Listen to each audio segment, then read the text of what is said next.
Les amis, je suis super content de vous proposer cette vidéo. On va tester un super boîtier, le Thermaltake, le Level 20 GT ARGB.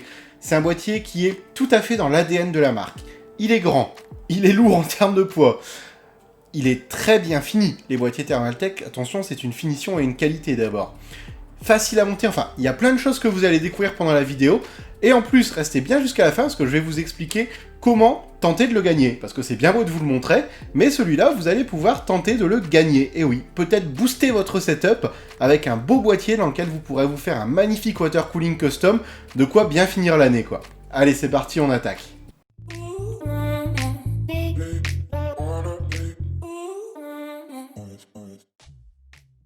On va commencer par parler du design du boîtier. Donc vide, il fait tout de même 20 kg. C'est pas le plus grand boîtier qui existe chez Thermaltake, mais c'est déjà un boîtier extrêmement grand, extrêmement imposant sur un bureau.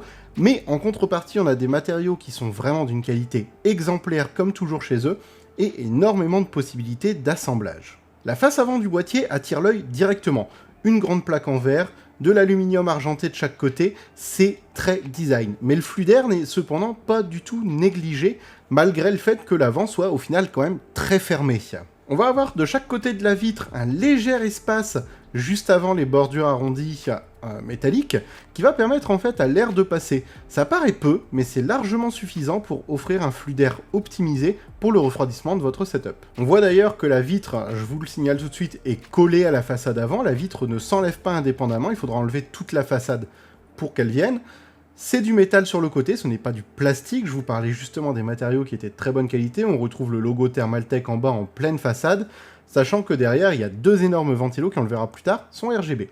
Sur le dessus pareil, vitre collée, tout le dessus se déboîte, même principe que pour l'avant avec un léger espace de chaque côté de la vitre qui permet de laisser passer le flux d'air en évacuation, donc la vitre aura tendance à être chaude, forcément vu que l'air chaud va sortir par là, mais ne vous inquiétez pas, le flux d'air est bien réfléchi lui aussi, il n'y aura pas de problème pour évacuer l'air chaud. Le design du dessus d'ailleurs est très intéressant avec la partie plus étroite vers l'avant et une grande ouverture à l'arrière pour pouvoir justement ouvrir le dessus et en même temps évacuer un petit peu plus d'air. Le front panel est en fait se situe au-dessus dans le renfoncement, donc d'un côté on aura le casque, le micro, le bouton RGB à la place du bouton reset, la LED des disques durs et le bouton power. De l'autre côté on va retrouver un USB type C, deux USB 3.0, deux USB 2.0, on a un panel qui est vraiment accessible et complet. De l'autre côté du boîtier on a une vitre également, donc faites attention à votre câble management, ça va se voir. On passe à la partie arrière où on va retrouver un emplacement pour un ventilateur de 120 ou 140 mm. Un 140 mm est d'ailleurs déjà fourni avec le boîtier. L'emplacement pour le IO Shield. Les emplacements PCI Express, eux, montrent la modularité possible du boîtier, puisque comme dans tous les boîtiers Thermaltake, du moins la plupart, l'objectif est un boîtier complètement démontable, complètement modulable. Là, comme vous voyez, ils sont en position verticale. Ça va aller très vite, c'est juste quelques vis à enlever, 6 au total.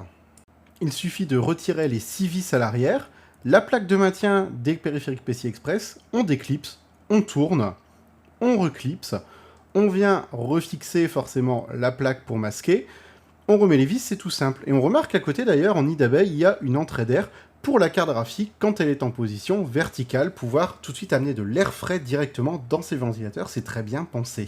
En bas, on a un emplacement pour format ATX d'alimentation. Je vous conseille forcément de prendre du Thermaltake pour que le design corresponde parfaitement au boîtier. Et on verra tout à l'heure que les alignes Thermaltake étant RGB, ça aura un petit avantage dans votre setup final. Le boîtier contient lui aussi des filtres anti-poussière, ils sont directement fixés sur la plaque du dessus et la plaque avant comme vous voyez. Il bloque réellement correctement la poussière, parce que bon, il y a forcément une entrée d'air monstrueuse, donc ça aspire tout. Mais vous inquiétez pas, votre setup va être, lui, très bien protégé par ça. Sur le dessus, il vous suffira d'enlever les 4 vis à main qui sont installées, qui maintiennent une plaque, en fait, destinée à recevoir votre système de refroidissement. Donc sur la plaque, vous pourrez fixer de 120 à 360 en taille de radiateur. Les 420 mm ne seront pas acceptés. Pour tout ce qui est all-in-one, on va être dans le même esprit de taille, forcément. Après, en ventilateur, vous pourrez mettre 3 ventilateurs en 120, 3 ventilateurs en 140, ou 2 ventilateurs en 200 mm, comme ceux de la façade. Un avantage de ce boîtier, c'est que ces portes latérales ferment à clé. En effet, de chaque côté, ça va fermer avec une petite clé qui est fournie avec. Ça évite par exemple que les enfants ouvrent et mettent les mains dedans, ou que les composants soient manipulés sans que vous soyez d'accord, et ça c'est très bien de pouvoir sécuriser un boîtier à ce prix-là. Les portes sont montées sur des gonds, ce qui permet de les ouvrir facilement, mais également de les enlever et de les remettre facilement. Donc pour le montage, vous n'avez pas à vous inquiéter de risquer de casser la vitre, il vous suffit de soulever pour l'enlever et de réclipser pour les remettre. C'est très simple, c'est rapide et ça marche surtout très très bien. Pour fermer les portes, on va retrouver en haut et en bas du boîtier des aimants. Les aimants sont très puissants, il y a une petite plaque qui est collée sur la vitre. Ça maintient, même si vous laissez la serrure ouverte, les portes fermées, et il faut mettre quand même un petit peu de force pour les ouvrir. L'intérieur du boîtier est immense, c'est à la fois un avantage et un inconvénient, ça vous permettra de faire les configs que vous voulez à l'intérieur. L'inconvénient, c'est qu'il faudra forcément avancer le budget pour remplir un tel boîtier. Si vous le laissez vide, le boîtier aura l'air ridicule, il faut le dire comme c'est. C'est du Thermaltake optimisé pour les water cooling, on a donc le support de pompe pour les pompes D5 qui est déjà installé, il vous suffira de venir poser le support qui est fourni avec la pompe. Pour les cartes graphiques, le support vertical est déjà installé, ça va accepter des cartes graphiques jusqu'à 310 mm, donc vraiment les grands modèles. Pour les dernières séries, ça passera également sans souci. L'intérieur du boîtier est grand, donc de toute façon, il faudra l'occuper, ça va accepter les cartes mères ATX, EATX, micro ATX, tous les formats passent dedans. Il y a les passes-câbles caoutchoutés comme j'aime bien parce que je trouve que ça fait plus propre. Je vous invite vraiment par contre à investir dans une DistroPlate, masquer un petit peu le fond du boîtier qui lui est très ouvert à l'inverse du reste. La partie avant du boîtier va accepter des radiateurs de 120, 240 jusqu'à 420 mm en passant par le 360. En gros, pas de limite à l'avant. Vous faites-vous plaisir, c'est un boîtier de toute façon destiné à recevoir du water cooling. En ventilateur pareil, vous pourrez mettre 3 x 120, 3 x 140. Il y a déjà deux 200 mm d'installés qui, franchement, comme vous le voyez, sont vraiment très beaux, très imposants. Ils apportent un flux d'air au PC qui est juste dingue, le tout dans un silence qui est vraiment très appréciable. De l'autre côté du boîtier, on est vraiment gâté pour la partie câble management. C'est grand, il y a de l'espace, on va voir qu'on va pouvoir faire quelque chose de très propre, et de toute façon il faudra faire quelque chose de très propre, puisque je le rappelle, ce côté-là dispose d'une vitre lui aussi. On va avoir des emplacements pour disques durs, 2 pouces et demi, 3 pouces et demi, un petit peu ce que vous voulez, maintenus par des vis à la main. C'est pour ça aussi que je vous déconseille de mettre un radiateur de l'autre côté, sinon l'air chaud va être soufflé directement sur les disques. Comme vous voyez, il n'y a pas réellement d'évacuation d'air de ce côté-là. On va avoir une carte de gestion pour le RGB. Le petit bouton que je vous ai montré au début est relié à cette carte. Les deux ventilateurs en façade aussi. Il y a également une prise 3 pins, comme vous voyez, sur laquelle là est branché le ventilateur arrière. C'est alimenté en SATA directement sur l'alimentation. Il y a possibilité de rajouter encore un ventilateur du même type que ceux de façade, du 200 mm, ça peut s'acheter séparément. Vous n'avez la possibilité que de brancher le ventilateur arrière par contre dessus, et ça ne gère pas les vitesses. Beaucoup de passe-câbles, beaucoup de petits crochets pour maintenir les câbles, ça vous permet vraiment d'organiser l'arrière, de faire quelque chose de propre, ce qui fait que même si quelqu'un voit ce côté de votre PC, vous pourrez le surprendre en lui disant « Hey, regarde, mon setup est propre !» On retrouve forcément tout le faisceau de câbles qui va gérer l'audio à l'avant, les USB que je vous ai montré tout à l'heure. Ça, prenez bien le temps de le brancher correctement. Ce qui est marrant, c'est qu'aux endroits où on peut passer les câbles, c'est très ouvert. Donc de l'autre côté, vous verrez vos câbles. Je vous invite à prendre une alimentation avec des câbles gainés, de façon à ce que si ça se voit, ça fasse propre. Si vous mettez après une DistroPlate, le RGB du coup passera à travers et ça éclairera également l'autre côté. Pour le passage des câbles, on a énormément de place. L'épaisseur en fait entre votre tôle de fond et la vitre est très grande. Vous aurez la place vraiment pour les alimentations les plus fournies, les configurations avec des câbles, des quantités de câbles phénoménales, il n'y aura pas de problème pour ça. Une fois branchés, les ventilos avant sont juste magnifiques. Là, on peut apercevoir, caché par le chat, la magnifique alimentation Thermaltake RGB. Donc comme je vous disais, c'est bien ces modèles-là parce que ça vous permet d'en profiter à l'intérieur. Et si on se met dans une ambiance plus profitable, vous voyez que le RGB en façade, il y a plein de modes. Il y aura au total 27 modes RGB si on compte toutes les couleurs. Il y aura un Wave Mode, un Flow Mode, le RGB Lightning avec des couleurs seules, le Radar Mode, vous savez, quand ça tourne tout seul, là, pareil, un pour chaque couleur. Le mode Respiration, un pour chaque couleur. Le Full Light, là, c'est vraiment toutes les couleurs. une seule couleur, donc l'appareil au choix, ou vous pourrez également couper le RGB pour ceux qui n'ont pas envie d'avoir du rétroéclairage, enfin du RGB par exemple pendant un film, une vidéo ou autre. Tout se sélectionne avec le bouton qui est en haut.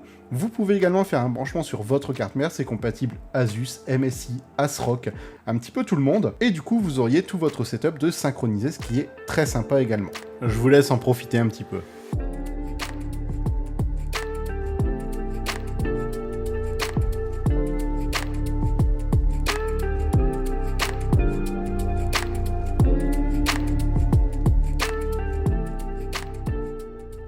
Comme on disait juste avant, vous voyez, l'alimentation, c'est bien ouvert sur le dessus, ça permet de profiter du RGB de la ligne, ça amène une petite touche colorée dans cette zone-là, qui souvent est une zone morte, et les grands ventilos de façade, ça se voit moins à la caméra, mais ça se voit beaucoup en vrai, apporteront également, s'il n'y a pas de radiateur devant forcément, beaucoup de lumière à l'intérieur du boîtier également. Alors je sais pas ce que vous en pensez, hein, dites-le moi en commentaire, mais ce boîtier c'est vraiment du lourd.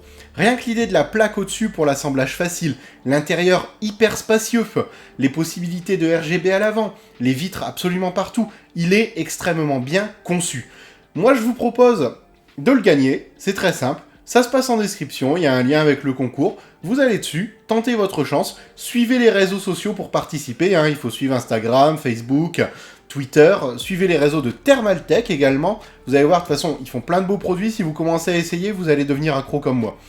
Mais sinon, pour en revenir à la vidéo, c'est un boîtier qui est rempli de possibilités. C'est ça le principe chez Thermaltake, c'est de faire des boîtiers qu'on peut complètement désassembler, modifier, réassembler selon son goût, et dans lesquels on peut faire les configs les plus dingues qui peuvent exister. Et ça, c'est juste un énorme kiff quand on est assembleur, que d'avoir des boîtiers comme ça qui existent.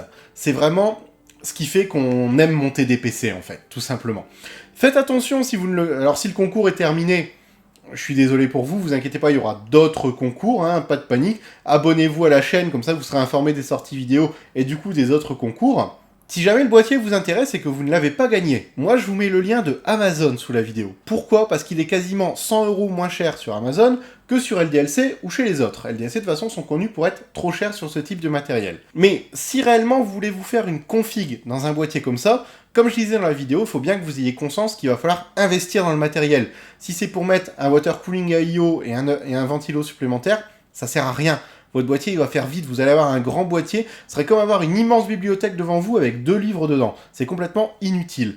Là, c'est vraiment des boîtiers qui sont destinés à être remplis, avec du réservoir custom, du water cooling custom, des grandes cartes mères ATX ou EATX, une grosse carte graphique, pourquoi pas les séries 30. Après tout, elles passent tranquillement dans un boîtier comme ça. Une belle alim RGB comme Thermaltake sait les faire, c'est vraiment conçu, pensé et optimisé pour le matériel Thermaltake de toute façon.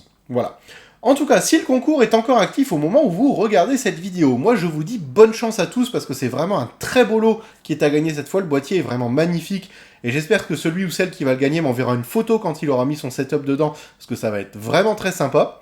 Si le concours est terminé, bah écoutez, comme je disais, ne vous inquiétez pas, il y en aura bien d'autres. Pas de panique à ce niveau-là. Profitez-en pour vous abonner. Laissez-moi un commentaire, dites-moi un petit peu ce que vous avez comme boîtier pour l'instant, ce que vous mettriez comme configuration dans un boîtier comme le Level 20, et puis on se retrouve bientôt dans plein de prochaines vidéos.